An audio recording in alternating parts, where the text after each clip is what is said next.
नमस्कार, स्वागत है आपका पीताम्बरा परिवार में। जैसे कि हमने कल ही एक वीडियो अपलोड किया था महासिद्ध योगी या महागुरु के बारे में।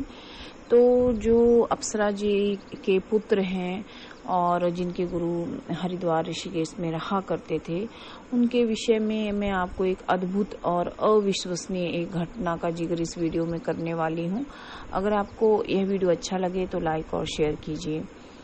देखिए, ये जो आजकल हम वीडियो डाल रहे हैं अपनी लाइफ से रिलेटेड अनुभव हैं, जो कि कभी ना कभी किसी न किसी सिद्ध पुरुष से या महिला से हमारी जो मुलाकात हो गई है, या लोगों ने जो अपने दिव्य अनुभव हमारे साथ शेयर किए हैं, ये उनके ऊपर है और ये एकदम सत्य हैं।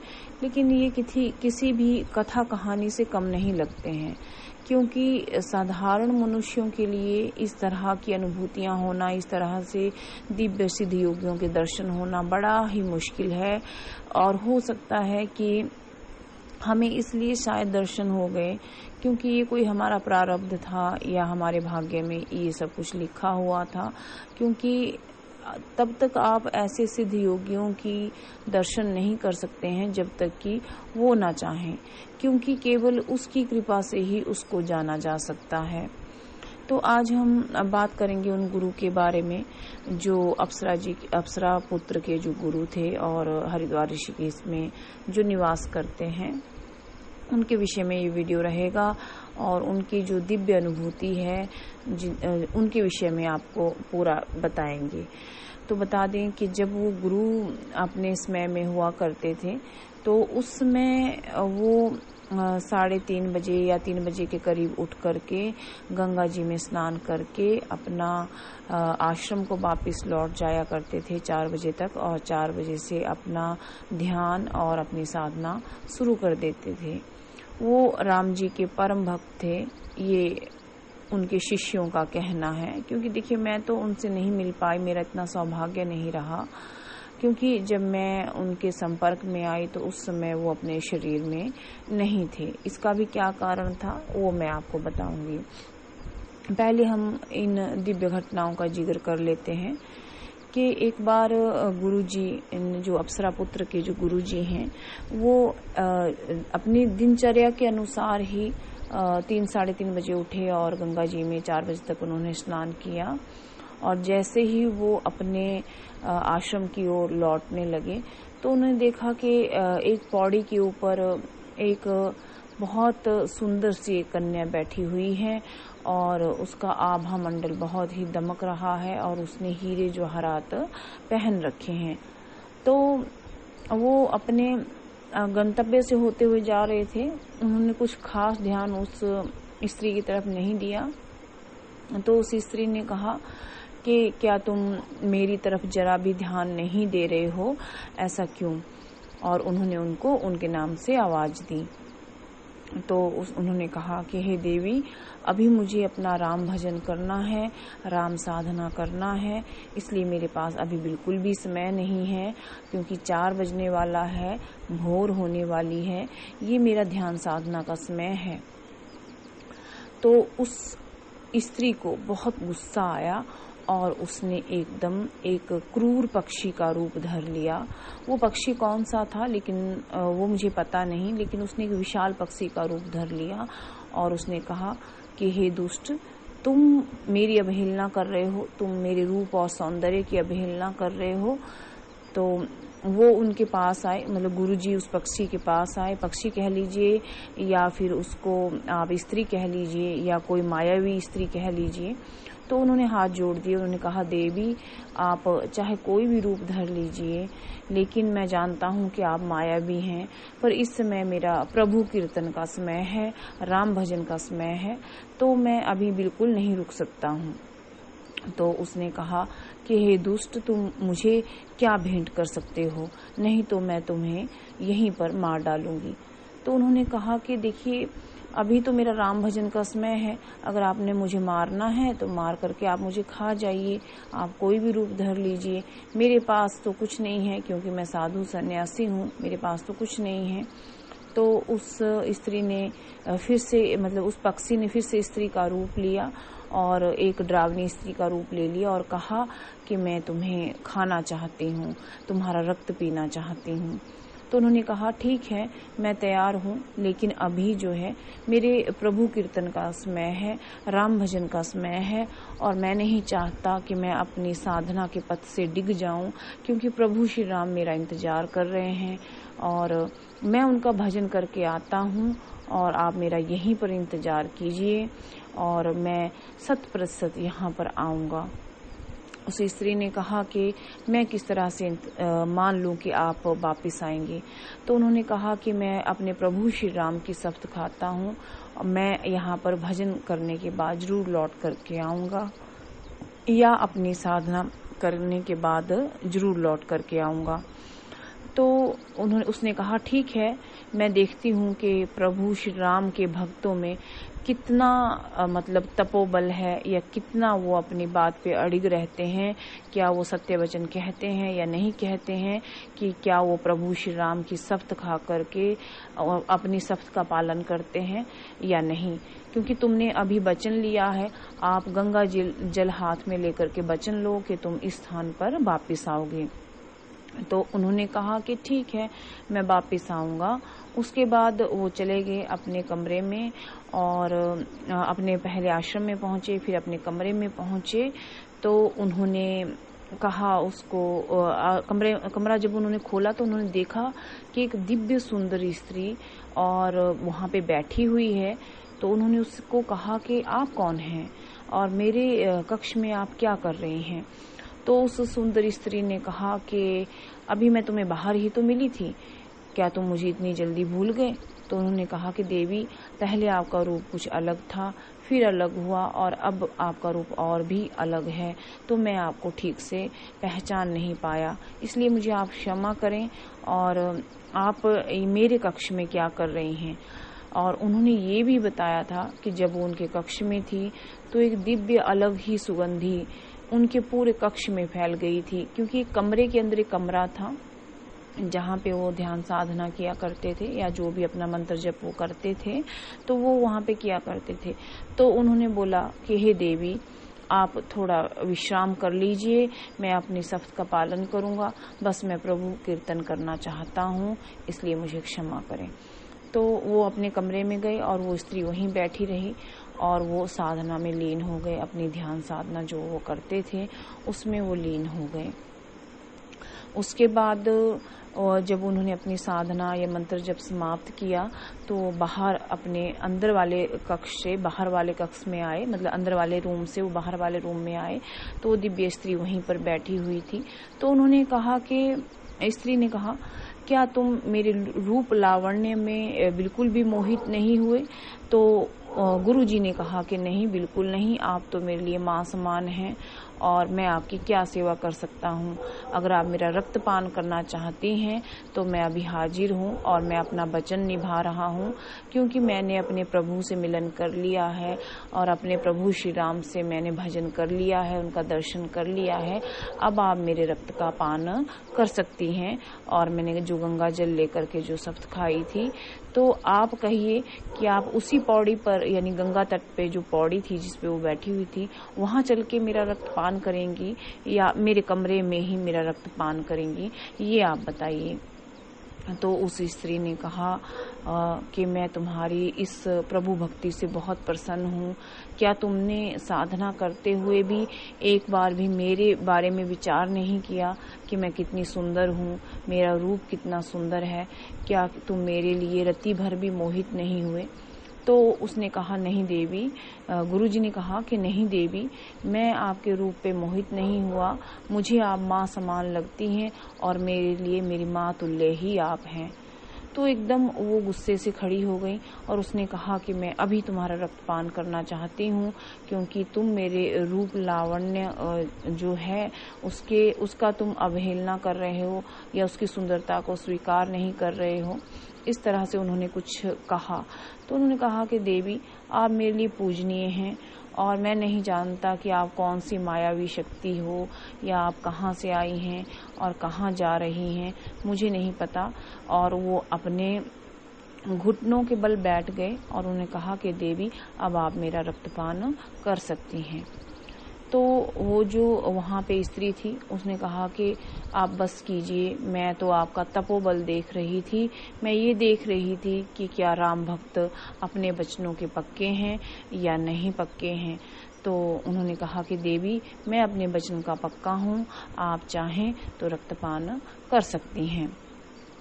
तो उसने कहा कि नहीं, लेकिन क्योंकि तुमने भी वचन लिया है और मैंने भी वचन लिया है कि मुझे पान करना ही है, तो ये बताओ कि क्या तुम मुझे पीने के लिए भेंट इस समय कर सकते हो। तो उन्होंने कहा कि देवी अभी दूध की केतली शायद जो कोई गवाला वहाँ पे उस समय छोड़ के उनके लिए गया था, क्योंकि जैसा मैंने बताया वीडियो में पहले ही कि वो जो क्या करते थे कि दूध पान करके कई कई महीनों रहते थे और अन्न नहीं खाते थे। तो उन्होंने कहा कि देवी इस समय तो मेरे पास आपके लिए सिर्फ दुग्ध ही है, मतलब दूध ही है, आप दूध का पान कीजिए। तो उन्होंने पूरा दूध की केतली उस स्त्री के सामने रख दिया। तो उस स्त्री ने दूध उठाया और एक ही पल में सारा दूध वो गटक गई। तो उसने कहा कि तुमने अपना वचन निभाया है, अब आप बताओ कि मैं तुम्हें क्या प्रदान कर सकती हूँ। मैं सक्षम हूँ आपको हीरे मोती जवाहरात देने के लिए, मैं सक्षम हूँ मायावी शक्तियाँ और सिद्धियाँ देने के लिए। तो तुम मुझे बताओ कि तुम मुझसे क्या चाहते हो। तो उन गुरु ने कहा कि हे देवी मुझे हीरे जवाहरात या दिव्य मायावी शक्तियाँ या सिद्धियाँ नहीं चाहिए, मुझे तो बस मेरे प्रभु श्री राम चाहिए। क्या आप मेरे प्रभु श्री राम से मुझे मिला सकती हैं? क्या आप मेरे इष्ट से मुझे मिला सकती हैं या नहीं? तो उसने कहा कि देखो तुम मेरे बारे में कुछ नहीं जानती हो, क्या मेरे बारे में तुम प्रश्न नहीं पूछोगे कि मैं कौन हूँ। तो उसने कहा कि हे देवी, हे माँ, अगर आप अपने बारे में बताना चाहती हैं तो मैं जरूर आपके बारे में जानना चाहता हूँ कि जो स्त्री इतनी मायावी है, जो माँ स्वरूपा है, वो देवी जो मेरे कक्ष में आई हुई हैं वो कौन है। तो उन्होंने बताया, यानी उस स्त्री ने बताया कि मैं आकाश मार्ग से होते हुए देवलोक जा रही थी और मैं नाग कन्या हूँ और मैं अपने पिताजी की आज्ञा स्वरूप अपने किसी कार्य से देवलोक जा रही थी और मैंने यहाँ पे आपको गंगा जी में स्नान करते हुए देखा। मुझे लगा कि आप कोई सिद्ध योगी हैं और मेरे मन में विचार आया कि आपकी परीक्षा होनी ही चाहिए। मैं कुछ विश्राम भी करना चाहती थी और इसलिए मैंने आपकी परीक्षा भी ली और थोड़ा विश्राम भी किया। हालांकि आप इस परीक्षा में पास हो गए हैं। मैं जानती हूँ कि आप भगवान श्री राम के बहुत बड़े भक्त हैं, लेकिन भगवान श्री राम श्री विष्णु जी के ही स्वरूप हैं और उनका पता पाना बहुत ही मुश्किल है। हम नाग लोक में रहते हैं, इतने मायावी हैं, लेकिन विष्णु दर्शन या श्री राम दर्शन हमारे लिए भी दुर्लभ है। कितनी जन्मों जन्मों की तपस्या करनी पड़ती है तब प्रभु श्री राम के दर्शन होते हैं या भगवान विष्णु के दर्शन होते हैं। तो उस समय वो जो सिद्ध पुरुष थे यानी कि गुरु जी थे, उनकी आंखों में आंसू झरझर बहने लगे, वो रोने लगे। उन्होंने कहा कि मेरे पास तो एक ही जीवन है, फिर किस प्रकार ये मेरा प्रभु श्री राम से मिलन हो पाएगा, क्या हो पाएगा, मैं क्या उन्हें साक्षात कभी देख पाऊंगा। तो उस नाग कन्या ने कहा कि देखिए मेरे पिताजी भी प्रभु श्री राम की भक्ति में, भगवान विष्णु की भक्ति में लगे हुए हैं और वो हजारों वर्ष पुराने हैं। उनकी भक्ति देखकर हमारा मन भी बहुत पिघलता है। उन्हें अभी तक भगवान विष्णु दर्शन नहीं दिए हुए हैं, लेकिन अगर मुझे कभी भगवान श्री राम के दर्शन हुए तो मैं जरूर आपके बारे में उन्हें बताऊंगी कि आपका एक अनोखा भक्त उस पृथ्वी लोक पर भी है। तब उन्होंने अपने आंसू पहुँचते हुए पूछा कि हे देवी, क्या आप प्रभु श्री राम के पास मेरी सिफारिश करेंगी या मेरी बात करेंगी। तो उस नाग कन्या ने कहा, हाँ बिल्कुल मैं करूँगी। अभी देखिए प्रभात होने वाली है, मतलब कि उसमें 6-7 शायद बजने वाला था। तो उस दिव्य नाग कन्या ने कहा कि मुझे अब चलना होगा, आकाश मार्ग में जाते हुए मुझे कहीं और भी एक स्थान पे रुकना है और मेरा एक बहुत जरूरी कार्य है, एक संदेश है जो मुझे देवलोक में देना है और अब आप मुझे आज्ञा दीजिए। जैसे ही कभी प्रभु श्री राम के दर्शन हमें हुए, जो कि देवताओं के लिए भी दुर्लभ हैं, जो कि देवों के लिए भी दुर्लभ हैं, अगर मुझे हुए तो मैं आपके बारे में जरूर स्मरण करके उनसे आपके बारे में बात करूंगी। अभी फिलहाल के लिए आप मुझे आज्ञा दें। इस प्रकार का उनका ये अनुभव रहा और उसमें वो नाग कन्या वहां से चली गई। ये दिव्य अनुभूति उन्होंने अप्सरा पुत्र के साथ शेयर की थी कि मेरे साथ ऐसा घटित हो चुका है। कई लोगों का एक प्रश्न था कि क्या वो गुरुजी अभी भी क्या हरिद्वार ऋषिकेश में हैं या नहीं। एक्चुअली वो अभी नहीं है। हुआ यूं था कि एक बार वो अपने शरीर से बाहर निकल गए थे।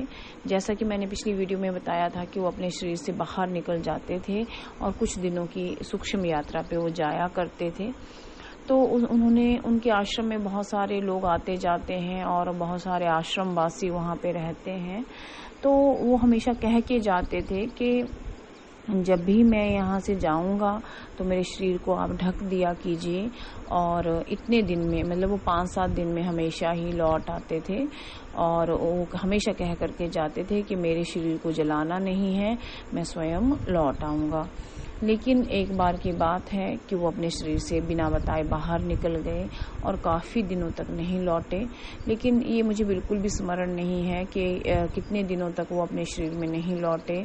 तो उनके आश्रम वासियों ने सोचा कि शायद ये अपनी मृत्यु को प्राप्त हो चुके हैं और अब ये अपने शरीर में वापस लौट करके आने वाले नहीं हैं, क्योंकि उनके जो 2 प्रमुख सेवादार थे, सिर्फ उन्हीं को ही उनकी इस विधि का पता था कि वो अपने शरीर से बाहर निकल जाते हैं और 2, 4 या 5-7 दिनों में लौट आते हैं। बाकी आश्रम वासियों को ये पता नहीं होता था। सारे यही सोचते थे कि गुरुजी अपनी ध्यान साधना में लीन हैं और केवल 2 ही सेवादार उनसे मिल सकते हैं, क्योंकि वो किसी से ज्यादा मिलते भी नहीं थे, किसी से ज्यादा उनका इंटरेक्शन भी नहीं था, कोई बातचीत नहीं थी, कुछ नहीं था। केवल वो अपने कार्यों में यानी भक्ति में ही लीन रहते थे और वो प्रभु श्री राम के बहुत बड़े भक्त थे, जिनसे जो उन्होंने साधनाएं प्रभु श्री राम की अप्सरा पुत्र को बताई और जो प्रभु श्री राम और प्रभु विष्णु जी के कुछ रहस्य बताए, वो रहस्य मुझे अप्सरा पुत्र से प्राप्त हुए थे। उन्होंने मुझे बताया था उन रहस्यों के बारे में। जो कभी अगर कोई पात्र मिला, देखिए उनके ऊपर वीडियो तो नहीं बनाएंगे क्योंकि कुपात्र को ऐसी रहस्यमयी विद्याएं नहीं देनी चाहिए।